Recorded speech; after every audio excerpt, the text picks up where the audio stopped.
মাননীয় স্পিকার, সরকার একদিকে পেশাদার খেলোয়াড় তৈরি করতে চায়।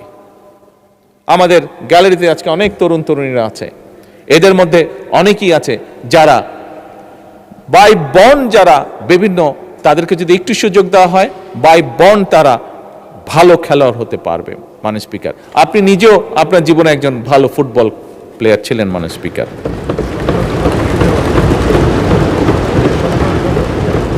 মাননীয় স্পিকার, এই লক্ষ্যে ক্রীড়ার বিভিন্ন ইভেন্টে দেশে বিদেশে সাফল্য অর্জনকারী যে খেলোয়াড় আছে, মাননীয় স্পিকার, এইবারই প্রথমবারের মতন আমরা একটা জাতীয় সম্মানী কাঠামোর আয়তায় এদেরকে নিয়ে এসেছি এবং তাদেরকে আমরা অর্থনৈতিক সহায়তা প্রদান করছি।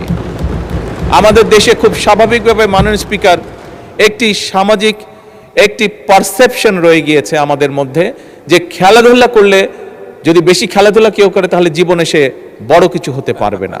কিন্তু মাননীয় স্পিকার, খেলাধুলাও যে একটি প্রফেশন হতে পারে, এটি আমার মনে হয় এই সংসদে বোধহয় আপনি খুব হাতে গোনা দু একজনের মধ্যে আপনি একজন মানুষ যে ভালো করে জানেন যে খেলাধুলা ক্যান বিকাম এ প্রফেশন, এবং আমরা এটিকে মাননীয় স্পিকার এটিকে আমরা তুলে ধরতে চাই। এই খেলাধুলার প্রফেশন হতে হবে, এর মাধ্যমে আমরা আমাদের ভবিষ্যৎ প্রজন্মের যারা সদস্য তাদেরকে, যারা এই খেলাধুলায় ভালো তাদেরকে আমরা প্যাট্রোনাইজ করতে চাই, তাদেরকে সেইটাকে পেশা হিসেবে আমরা শক্তিশালীভাবে গড়ে তুলতে চাই। মাননীয় স্পিকার, অপরদিকে দেশে খেলাধুলায় যে শিক্ষা কারিকুলামে আমরা স্পোর্টসকে একটি বিষয় হিসেবে অন্তর্ভুক্ত করতে চাই। আমাদের যে রেগুলার কারিকুলাম আছে তার মধ্যে আমরা স্পোর্টসকে নিয়ে আসতে চাই।